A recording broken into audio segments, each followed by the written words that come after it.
Welcome to the Midnight Bible Study. Tonight's topic is the fine-tuning of the universe and the implications. You know, we hear the atheists talk about the swamp and, some blobs coming together in swamp and rising out of there as apes and turning into people. And it makes sense for the uneducated. It makes sense for those who have been improperly educated by university professors.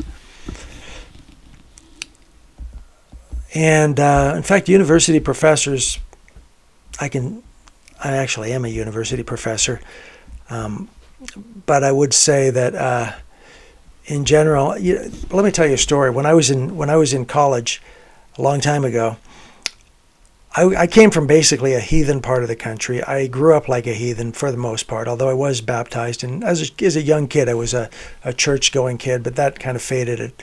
And I was absorbed into the culture, so to speak, the community, and the heathen culture. And then I went to college, and I had my favorite course. I absolutely loved my astronomy course. It was just awesome. I loved it.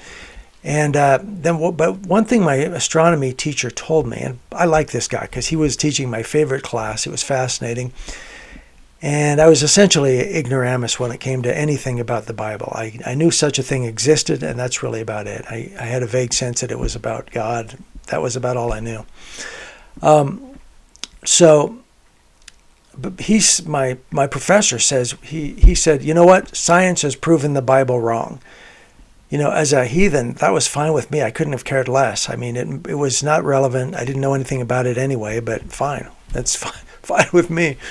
So I went on living my life essentially as I had been. And I went on, and thereafter I made probably I made a lot of decisions that, maybe I would have thought different if my science teacher had given a different interpretation. And by the way, I don't hold it against him. I pray for him. But nevertheless, there are, and I don't know what motivates these people. Do they really believe this? I think they might. I mean, I've been told that these people just come into it wanting to believe, or maybe they were taught that, and they want to believe it. So they're in complete denial of all evidence. These are supposedly scientific people. And he's speaking on the Bible, something he obviously knew nothing about.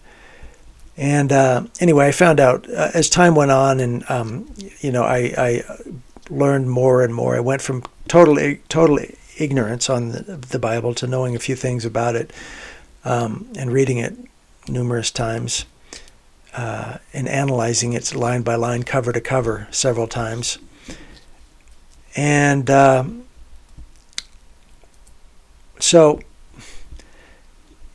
at some point, though, it was a matter of faith. It was a matter of saying, you know what? I've made a mess of my life. I'm going to live by the Bible. That was what happened. And I said, I'm going to live by the Bible. There was something, I had questions and things I wasn't sure about, and I wasn't 100% solid, but I was like, you know what?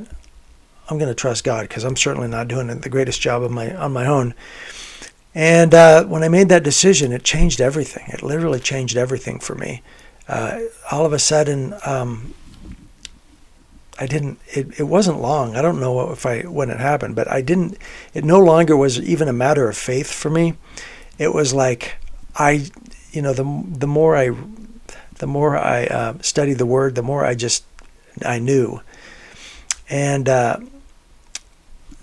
so anyway, I still hear these people say, oh, Nietzsche, I didn't hear him. He died long before I came along, but he wrote a book that was actually fairly entertaining. But Nietzsche was a agnostic. I don't know if he was satanic, but he was certainly an atheist, not agnostic. He was full atheist philosopher, and I don't think that sort of mentality is rare in the university. Evidently, that may have been the case with my professor. So, and then you get these various. They write books and things about God is dead, and take advantage. And they promote these to like I was a very ignorant young college student long ago, and they promote it to our children. These foolish ideas that have absolutely they have no context in order to judge the information. And for some reason, these people promote these ideas. Anyway, I want to talk about the fine-tuning of the universe, because God told Job, and this is a paraphrase, essentially, where were you when I spread the planets and the universe? Where were you when I created the universe, Job?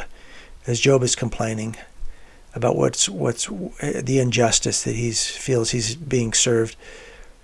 So God's saying, God created the universe. He created the stars and the planets. But we don't get all the details in the Bible, in Genesis. But science, ironically, is because there are although science, to be honest, science was most every branch of science was created by Christians, but they were led astray by Darwin. This is like, he was like, it's non-scientific. Darwin was non-scientific. Okay, he in the foreword of one of his books, he says, look, there's no evidence for my theory. At least he admitted it. Many of his followers won't admit that. Anyway, let's talk about the fine-tuning of the universe, because if our lives are just a matter of random, like we just imagine this. I want you to imagine you've got some flour, some sugar, some butter, you've got some vanilla, you've got all the things you'd need in order to make. You've got some chocolate chips. You want to make some chocolate chip cookies, right? You've got some the other things. I forgot all the ingredients, but that's some of them. Let's say you've got all of them. There's about 7 or 8 ingredients. Okay, you've got a teaspoon of this, a teaspoon of salt. You've got baking powder, a teaspoon of that. You got 2 cups of flour, maybe 3 cups of flour, a couple cups of sugar. You got all these ingredients, right? And they're right on the table in front of you.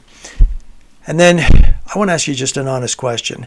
If you threw those ingredients into the swamp, what do you think the chances are they're gonna pop up as some beautifully cooked chocolate chip cookies, and you can just pick one up and go, yeah, that's great. How many times would you have to throw those ingredients into the swamp before they came out? And keep in mind, you're throwing all the exact ingredients needed for chocolate chip cookies, and you're just tossing them into the swamp. That would be an incredibly, what are the chances, by the way, that all the ingredients are going to be in the right place at the right time? Well, they would be in this case because there's a designer there, there's a cook there who's throwing them in. However, you've done most of the work, but let's say you just throw it. All that the swamp has to do is do the final step. What are the chances of that happening? In my opinion, that will never happen. Okay, that's not going to happen. They aren't going to come together properly, and we're not going to get any cookies that way, because the swamp is the swamp. If I throw a whole bunch of nuts and bolts and steel in there, I'm not going to see a Porsche come out of there. It's not going to happen. So, but then we have the universe, which is far more complex. There's hardly anything more simple than a batch of cookies, especially when the ingredients are all there. Imagine the universe, the complexity of the universe. So, what are the chances they just come together and boom, poof, we have a universe that is perfect for life? Which is, I guess, what we're expected to believe according to the atheists. All right. Well, let's look at just some of the elements. We're not going to cover them all, but let's just look at some of the examples of fine-tuning of the universe. The polarity of the water molecule. If that were greater or smaller by just a little bit, its heat diffusion and vaporization would make it unfit for life. So water is a miracle. I mean, it had to come together exactly as it did. Otherwise, it would have been unfit for life. So that's the first thing. So, I mean, if you believe in winning, that you could win the lottery, I mean, it does happen. People have won the lottery. I know someone who won the lottery. He won $40 million. And if he said, yeah, it could happen, I could see that happening. I could forgive him for thinking that water might just happen perfectly because he won the lottery. Okay, fine, I accept that. You could believe that. But let's say, okay, but that's not all. You're going to need a lot more than just water for life. You're going to need, let's take the fact that our planet has to exist during the cosmic habitable age. It has to exist in the exact time in cosmological history. Otherwise, when the heavy elements and active stars exist with too high a concentration, there would be too much radiation. Okay, if you come too early, there's too much radiation. So there's another. What are the chances our planet shows up and life appears on the planet at exactly the right time in cosmic history? Okay, now even my friend who won the lottery would have to go, well, I mean, what are the chances I'm going to win the lottery twice? I mean, he won it once. He didn't win it twice. So for life, you're going to have to win it twice in a row. Honestly, not by cheating. So, but there's there are other elements here. Take the planet Jupiter. The planet Jupiter is this massive planet, but it's so far away. It's millions and millions of miles away, and it may be in the billions. I'm trying to just see if I have that the actual Jupiter. 400 million miles away.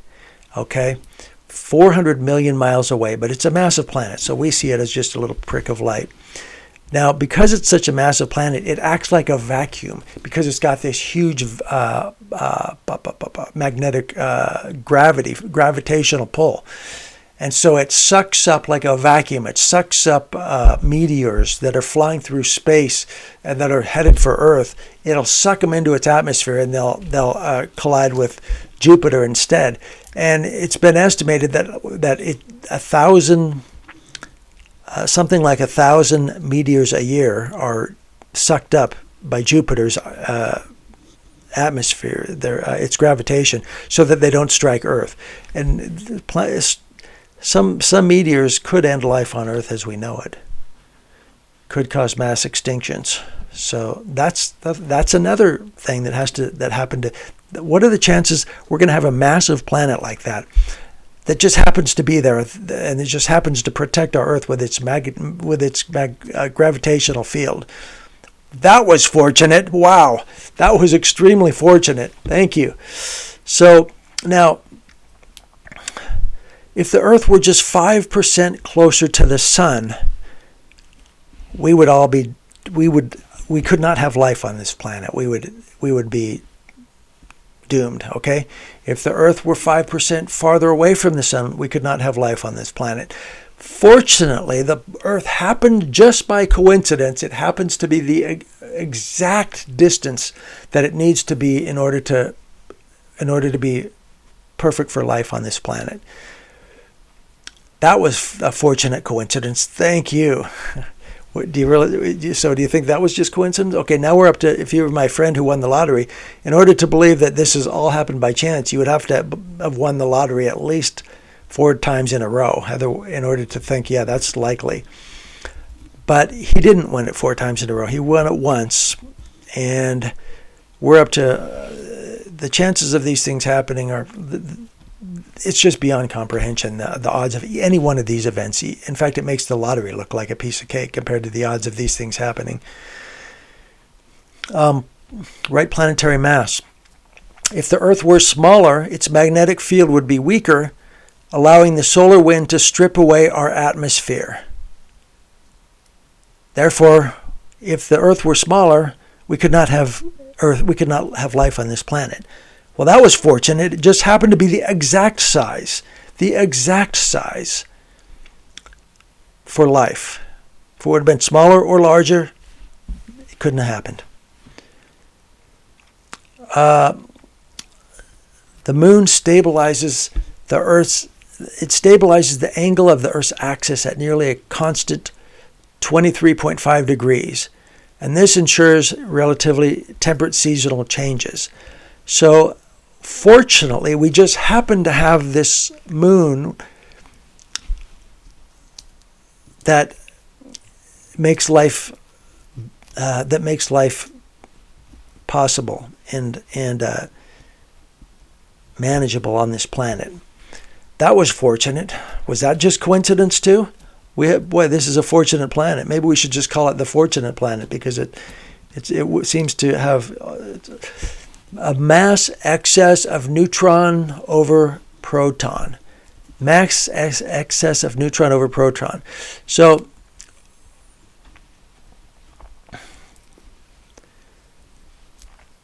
all right. The mass excess of neutron over proton. If it were greater, there would be too few heavy elements for life. So in other words, the excess, the weight, the mass excess of the neutron over the proton has to be exactly correct on that cellular level of the neutron of the proton. If it were even a little bit greater, there would be too few heavy elements for life. If it were smaller, stars would collapse as neutron. Okay, so life could not be possible. How about this? The ratio masses for protons and electrons. The ratio of masses for protons and electrons. If that mass were slightly different, building blocks for life such as DNA could not be formed. Well, fortunately, just by chance, the ratio of masses for protons and electrons was exactly perfect for life. That was fortunate. Cosmological constant. Here's another one. The balance of the attractive force of gravity. The balance of the attractive force of gravity. The cosmological constant must be fine-tuned to something like, listen to this, 1 part in 10 to the 1/20th. That number is beyond comprehension. The human mind simply can't comprehend it. In fact, I'm not even sure if our computers could comprehend that kind of a number. If it were just slightly more positive, however, the universe would fly apart. Slightly negative, the universe would collapse. So the balance of the attractive force of gravity is the cosmological constant. And it must be fine-tuned to such an exact degree that it's incomprehensible how exact it has to be. And if it were slightly off, the universe would either fly apart or collapse. That was fortunate. Thank God. Thank God. Thank you, Jesus. Strong nuclear force constant. If the nuclear force were weaker, the universe would have far fewer stable chemical elements, eliminating several of the essentials for life. So, in other words, we just happen to have the exact strong nuclear constant. That was fortunate. And one last one I'll talk about. There's others, I'm not going to get into all of them, but the electromagnetic force constant. If it were much stronger or weaker, we wouldn't have stable chemical bonds. So this is a handful of scientific fine-tuning. It's the fine-tuning of the universe and the cellular level to massive interstellar level, that if any of these things were even a little off, it would all collapse. It would all collapse. So, what's the implications of all of this? What's the implications of all of this? I mean, to me, it seems quite obvious that this did not happen by chance. If I thought something like this could happen by chance, I'd probably go to Vegas and gamble, which I'm absolutely not going to do. But I mean, the chances of this something like this just happening, I mean, you may as well. All right, so let's just say, what are the implications of this? Let's just say, okay, this is miracle after miracle after miracle after miracle after miracle, and these are miracles that defy belief. I mean, whatever force could create these kind of miracles is beyond belief. I mean, it's just awesome. God is awesome. Okay, we have an awesome God, which reminds me of that song. Anyway, so what are the implications of all of this? Well, God wrote a book. God dictated a book to prophets over hundreds of years. There's, I don't know the exact number, like there's dozens of authors of these books in the Bible, and I don't know the exact number of them, but they were written over hundreds of years by God's inspiration. And any God that could create the universe and life as we know it is so awesome that if he's written a book, the Bible, we are extremely privileged to be able to study that book and learn what God has to say to us about how to live, since we're also part of his creation. And so, I don't want to be saying, on Judgment Day, God going, well, did you read the Bible? And him going, and me going, well, I was playing Grand Theft Auto. It's a video game. I was distracted. I didn't have time for the Bible. No, I think life is life is a very brief opportunity to get to heaven. And the Bible is one of the things we need to study, as well as finding as well as making God, Jesus Christ, the Lord of our life, and devoting our life wholeheartedly to that.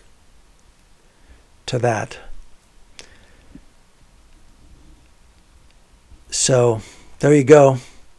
God bless you, and good night from the Midnight Bible Study.